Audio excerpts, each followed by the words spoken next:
Décrocher un poste de développeur web ou trouver une mission en freelance peut sembler complexe, mais en réalité c'est plus simple que vous ne l'imaginez, et ce même si vous sortez d'une formation courte. À la fin de cette vidéo, vous connaîtrez en détail les 10 étapes essentielles pour y parvenir. Ces étapes sont celles que je transmets à tous mes élèves lors de mes sessions de coaching, et elles ont fait leurs preuves. La majorité d'entre eux a réussi à décrocher son premier CDI ou sa première mission freelance. J'ai décidé aujourd'hui de vous livrer ces 10 étapes clés. Nous allons revenir en détail sur chacune d'entre elles, mais en voici la liste. Premièrement, acquérir une solide culture informatique et en comprendre les enjeux. Deuxièmement, maîtriser les fondamentaux sur le bout des doigts. Troisièmement, se spécialiser sans viser le statut de développeur full stack. Quatrièmement, développer des compétences horizontales qui vont au-delà du code. Cinquièmement, se dépasser et se familiariser avec des concepts avancés. Sixièmement, obtenir des preuves objectives de ses compétences. Septièmement, bâtir des supports de communication professionnelle solides. Huitièmement, créer et étendre son réseau grâce à ces supports. Neuvièmement, répondre aux attentes du marché et aux technologies demandées. Et dixièmement, devenir rapidement opérationnel en entreprise. Waouh, ça peut sembler intimidant, mais ne vous inquiétez pas, nous allons entrer dans le détail. C'est parti.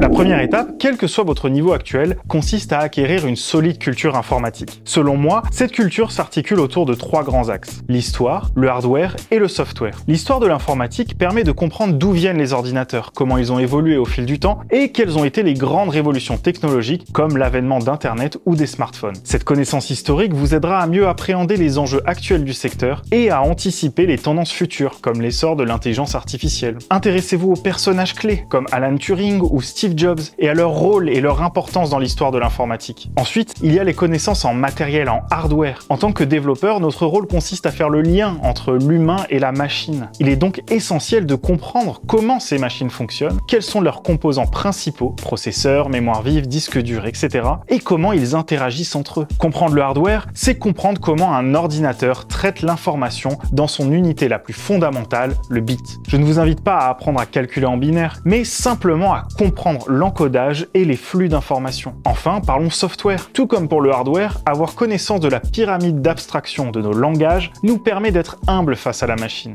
Comment sommes-nous parvenus à passer de l'assembleur à JavaScript? Pourquoi JavaScript et Java ne sont pas la même chose? Et même si vous ne faites pas de C ou C++, il est important de comprendre ce qu'est un pointeur ou encore les enjeux de gestion de mémoire, même sans rentrer dans les détails. Avoir connaissance du fonctionnement et de l'architecture basique d'un système d'exploitation, des systèmes de données, des formats de fichiers, etc. est également essentiel. Mais pourquoi cette culture informatique est-elle si importante pour un développeur web? Tout simplement parce qu'elle vous permettra de mieux comprendre le contexte dans lequel vous évoluez et de prendre des décisions éclairées. Vous serez capable de communiquer efficacement avec vos collègues, qu'ils soient développeurs, designers ou chefs de projet. Vous gagnerez en crédibilité et montrerez que l'informatique est un domaine qui vous intéresse. La deuxième étape consiste à maîtriser les fondamentaux de la programmation sur le bout des doigts. Vous avez sûrement appris à coder, mais je vous le dis, ce n'est pas forcément suffisant. Lorsque je parle de maîtriser les fondamentaux de la programmation, je ne me limite pas seulement à la connaissance de la syntaxe d'un langage informatique. Les fondamentaux englobent un ensemble de concepts et de compétences qui constituent la base de tout bon développeur. Bien entendu, comprendre ce qu'est une variable, une fonction, c'est essentiel, et si vous êtes là, c'est sûrement déjà le cas. Mais l'algorithmique va au-delà. Savoir coder, c'est comme savoir lire et écrire. Savoir programmer, c'est savoir faire une dissertation. L'algorithmique, c'est la capacité à analyser un problème, à le décomposer en sous-problèmes plus simples et à concevoir une suite d'étapes logiques pour le résoudre. C'est une compétence cruciale, car elle vous permet d'aborder n'importe quel défi de programmation de manière structurée et efficace. Vous n'en avez peut-être pas connaissance si vous faites du web, mais en programmation, il existe des structures de données complexes, comme les arbres ou les graphes. Vous les rencontrerez plus rarement, mais connaître leur existence et les algorithmes principaux qui opèrent dessus est essentiel. Ici, on rejoint presque la culture informatique dont on parlait précédemment. Mais une des choses les plus fondamentales à maîtriser, c'est comprendre la complexité algorithmique, souvent représentée par la notation Big O. C'est essentiel pour évaluer l'efficacité des algorithmes. Ce concept ne se concentre pas simplement sur le nombre total d'opérations effectuées par un algorithme, mais plutôt sur la manière dont le temps d'exécution ou l'espace mémoire requis par cet algorithme augmente en fonction de la taille des données en entrée. Pour faire simple, la notation Big O décrit le pire scénario de croissance de charge temporelle ou spatiale d'un algorithme. En avoir connaissance permet d'anticiper son comportement à grande échelle et d'éviter des catastrophes comme le problème N+1 pour les bases de données.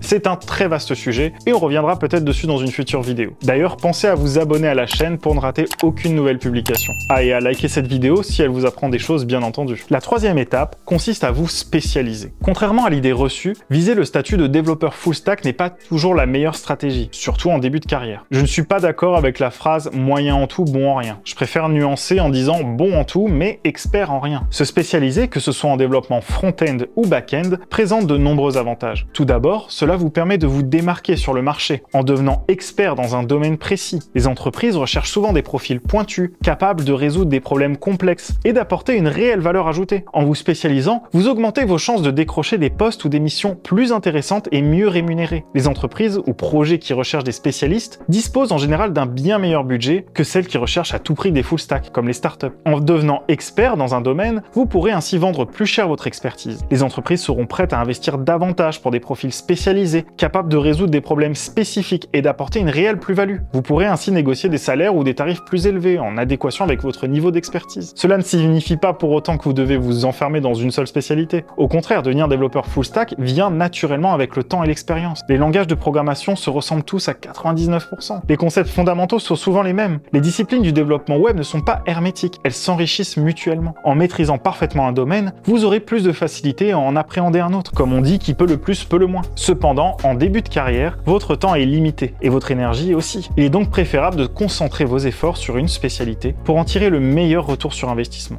Visez l'expertise dans un domaine, tout en développant progressivement des compétences solides dans l'autre. C'est la clé pour devenir un développeur web accompli et recherché sur le marché. En résumé, se spécialiser est une étape cruciale pour réussir dans le développement web. Cela vous permettra de vous démarquer, d'acquérir des compétences transversales, de mieux valoriser votre expertise et d'innover. Ne cherchez pas à être full stack à tout prix, surtout en début de carrière. Concentrez-vous sur une spécialité, devenez expert, et le reste viendra naturellement avec le temps et l'expérience. De plus, et c'est un pont idéal vers la quatrième étape, en vous concentrant sur un domaine spécifique, vous pouvez acquérir des compétences transversales essentielles. Par exemple, en tant que développeur front-end, vous pouvez approfondir vos connaissances en UI UX design, en accessibilité web ou en optimisation de performance. En tant que développeur back-end, vous pouvez vous familiariser avec les principes du DevOps, de la sécurité ou de la scalabilité. Ces compétences complémentaires renforceront votre expertise et vous permettront de proposer des solutions plus complètes et innovantes, ainsi qu'être un profil plus intéressant sur le marché. Je peux moi-même témoigner de l'importance de développer ce type de compétences transversales. Depuis de nombreuses années, je me suis investi dans le graphisme et l'UI UX design, tout en faisant le choix de devenir un véritable expert en développement front-end. Aujourd'hui, je me sens bien plus polyvalent que si j'avais consacré mon énergie au back-end au détriment du design. Je suis désormais capable de concevoir une application de A à Z, avec une interface particulièrement soignée et intuitive. D'ailleurs, si vous voulez découvrir mon travail et mes applications, n'hésitez pas à consulter la description de cette vidéo. Pour mes projets personnels, je délègue le back-end à des services comme Firebase, mais si nécessaire, je suis aussi en mesure de développer mes propres solutions. Car avec le temps et l'expérience, m'approprier un framework, un langage ou un domaine est extrêmement facile. Que vous soyez développeur back-end ou front-end, il est essentiel de tirer parti des ressources à votre disposition. Lorsque vous travaillez sur le back-end, n'ayez pas honte d'utiliser des bibliothèques ou des kits UI pour le front-end. De même, si vous êtes spécialisé en front-end,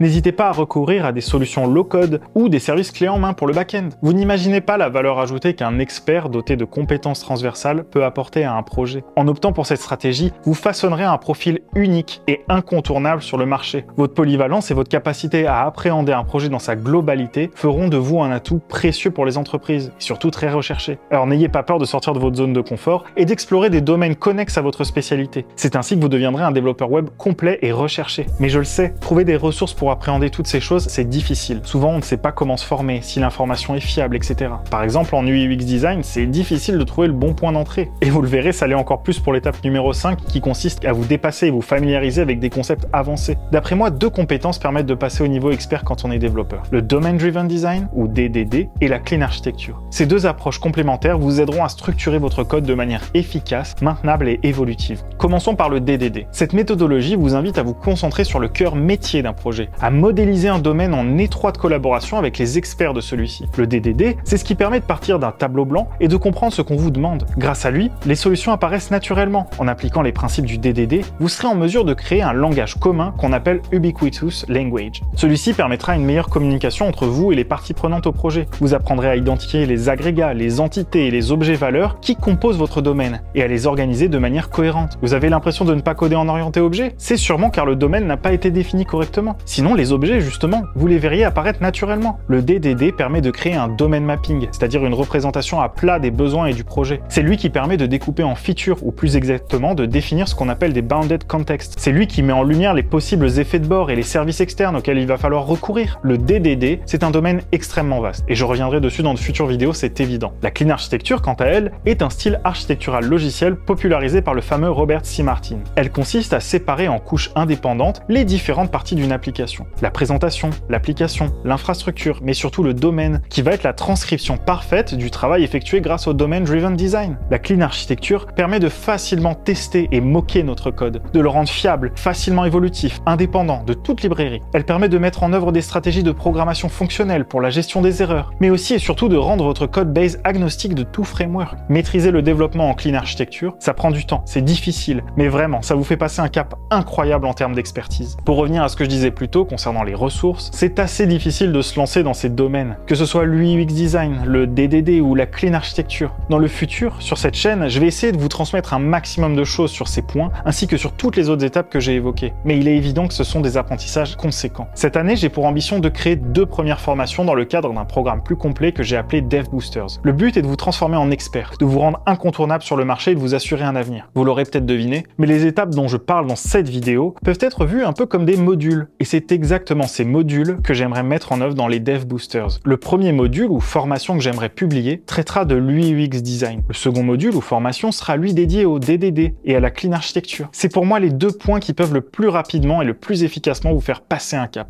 Mon objectif est de créer des formations accessibles, que ce soit d'un point de vue économique ou technique. Ainsi, vous trouverez dans la description une petite enquête que j'ai lancée pour mieux cerner vos besoins. Elle est courte, rapide à compléter et elle me permettra de vous proposer le meilleur contenu possible. Je vous remercie infiniment si vous pouvez prendre 5 minutes pour y répondre. Aussi, et si vous êtes déjà dans le futur, il est possible que les formations aient déjà été publiées, alors n'hésitez pas à checker la description si ça vous intéresse. Allez, on continue avec la prochaine étape qui consiste à obtenir des preuves objectives de vos compétences. Qu'est-ce que j'appelle des preuves objectives? Selon moi, ces preuves sont des éléments tangibles qui attestent de vos compétences et de votre expertise en tant que développeur web. Elles peuvent prendre différentes formes, mais toutes ont pour objectif de rassurer les recruteurs et les clients potentiels sur votre capacité à répondre à leurs besoins. Parmi ces preuves, on trouve tout d'abord les diplômes et les certifications. Un diplôme reconnu dans le domaine de l'informatique ou du développement web, qu'il s'agisse d'un BTS, d'un titre RNCP, d'une licence ou d'un master, est un atout indéniable. Le diplôme, c'est le pied dans la porte du recrutement. Sans lui, elle est difficile à pousser et surtout difficile à maintenir ouverte. Attention, je ne dis pas impossible, mais en France tout du moins, c'est quand même un élément essentiel pour augmenter drastiquement ses chances, surtout quand on débute. Loin de moi l'idée de dire que les diplômes démontrent une quelconque compétence, mais la réalité, c'est que dans un environnement concurrentiel, le recrutement opère un premier tri quasi automatique par ce biais. Les certifications, quant à elles, attestent de votre maîtrise de technologie ou de langage spécifique. Souvent, elles sont délivrées par des éditeurs de logiciels, des entreprises ou des organismes de formation. Elles peuvent permettre de se substituer à un diplôme quand on n'a pas la possibilité d'en acquérir un. Ensuite, il y a les expériences professionnelles. Avoir déjà travaillé en tant que développeur web, que ce soit en stage, en alternance ou en emploi, est un atout majeur. Cela montre que vous avez déjà été confronté à des problématiques réelles et que vous avez su y répondre de manière efficace. Ces expériences, il faut les mettre en avant sur votre CV, sur votre profil LinkedIn, exposez-les en détaillant les missions que vous avez réalisées et les résultats que vous avez obtenus. Les recommandations et les témoignages sont également des preuves objectives précieuses. Ils peuvent provenir de vos anciens employeurs, de vos collègues ou de vos clients si vous avez déjà travaillé en freelance. Ces témoignages attestent de vos qualités professionnelles et humaines, de votre capacité à travailler en équipe et à gérer des projets. N'hésitez pas à solliciter ces recommandations et à les mettre en avant sur votre profil LinkedIn ou sur votre site personnel. Si vous débutez mais que vous avez réalisé des projets presque gratuitement, demandez à ceux pour qui vous les avez fait de vous produire une recommandation, un témoignage qui aura une valeur probante. Enfin, les projets personnels sont une manière incontournable de prouver vos compétences. Ces projets peuvent prendre différentes formes, site web, application mobile, extension de navigateur, contribution open source, etc.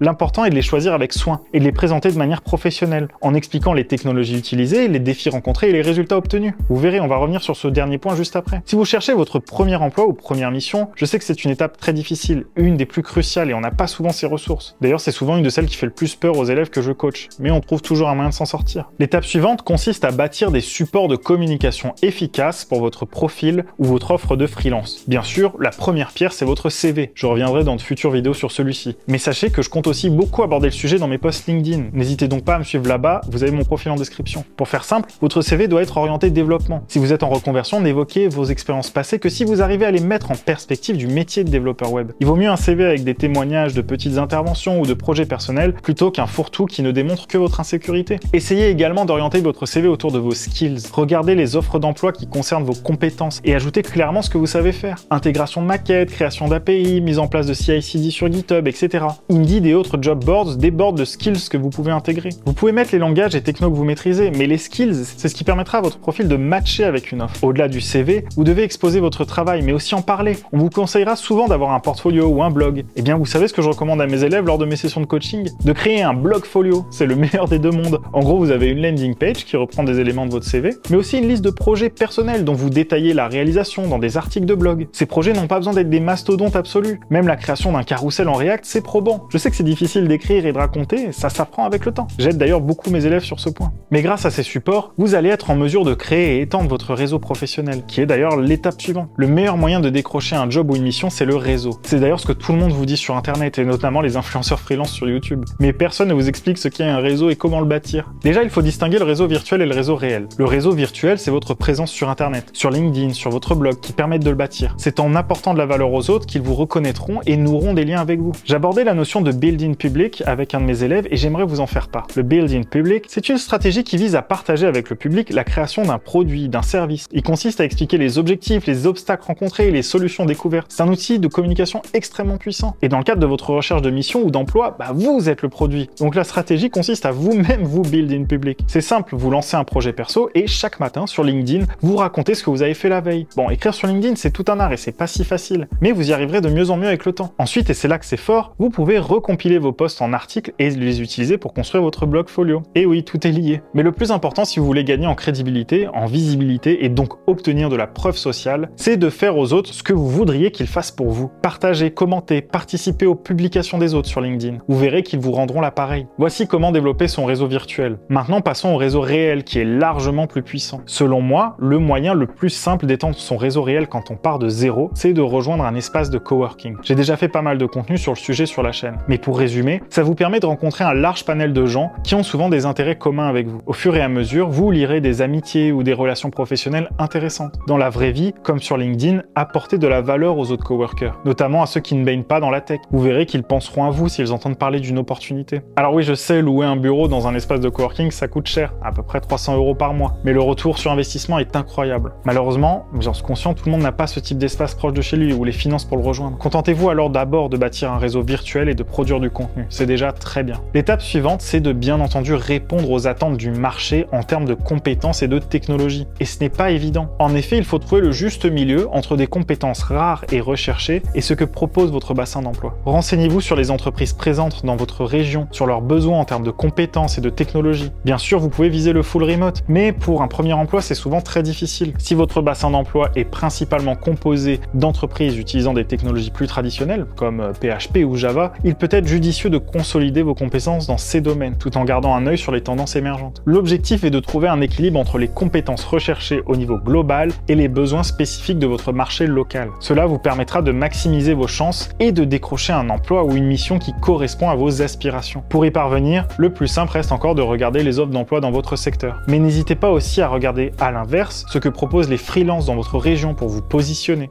L'essentiel est de comprendre que même si vous adorez une technologie, prenons Vue ou Svelte par exemple, vous avez beaucoup moins de chances de trouver un job qu'avec React. Sauf si vous voyez par exemple que dans votre région, toutes les boîtes bossent avec Angular. Adaptez-vous à la demande, c'est le plus important. Enfin, la dernière étape clé consiste à montrer aux entreprises que vous serez opérationnel rapidement. Mettez-vous à la place de ces dernières et demandez-vous pourquoi elles ne recrutent pas de juniors ou ont peur de faire appel à un freelance. Parce qu'elles ne veulent pas perdre d'argent à les former ou à les onboarder trop longuement sur un projet. Si vous êtes junior, vous devez apprendre à maîtriser GitHub et comprendre en profondeur comment fonctionne le travail en équipe. Je sais, ce n'est pas facile, surtout quand on est seul, mais essayez de vous regrouper avec d'autres devs pour mener des projets en commun et comprendre ce qu'est une pull request, les reviews, etc. Si vous voulez trouver des devs qui seront ravis de le faire avec vous, n'hésitez pas à rejoindre le Discord officiel du Dev Club qui a fait peau neuve récemment. Pensez aussi à vous créer un profil sur devclub.fr pour être tenu au courant des actualités de la communauté. Comme pour le reste, vous avez tout en description. Au-delà du travail d'équipe, vous le remarquerez souvent, les les entreprises sont très friandes des profils qui maîtrisent les tests et le TDD. Montrer que vous savez documenter votre code est aussi essentiel. Et n'hésitez pas à vous appuyer sur l'IA pour mieux comprendre ces problématiques. Mais voilà, vous devez montrer votre capacité à rapidement être opérationnel. Je vous assure que c'est le critère numéro 1 à l'embauche. Si vous avez besoin d'aide sur des points qu'on a abordés, n'hésitez pas à réserver une séance de coaching à mes côtés. Dans la description, vous trouverez un lien vers la page qui est dédiée, mais aussi à toutes les ressources que j'ai évoquées dans cette vidéo. Pensez, si vous en avez le temps, à répondre à l'enquête concernant les formations, ou si elles existent déjà, à les consulter. Également, mettez un pouce en l'air si cette vidéo vous a intéressé et à vous abonner à la chaîne pour ne pas rater la suite. Il y a de super vidéos qui arrivent. Pour conclure, je vous souhaite de tout cœur de réussir dans votre carrière et de braver tous les obstacles. Même si les étapes clés sont simples, les mettre en œuvre, ce n'est pas facile. Dans tous les cas, je serai à vos côtés dans le futur pour vous aider à passer au niveau supérieur. Ne vous contentez pas d'être développeur, devenez des experts. C'était Hugo Taché, développeur web et mobile indépendant. Ciao!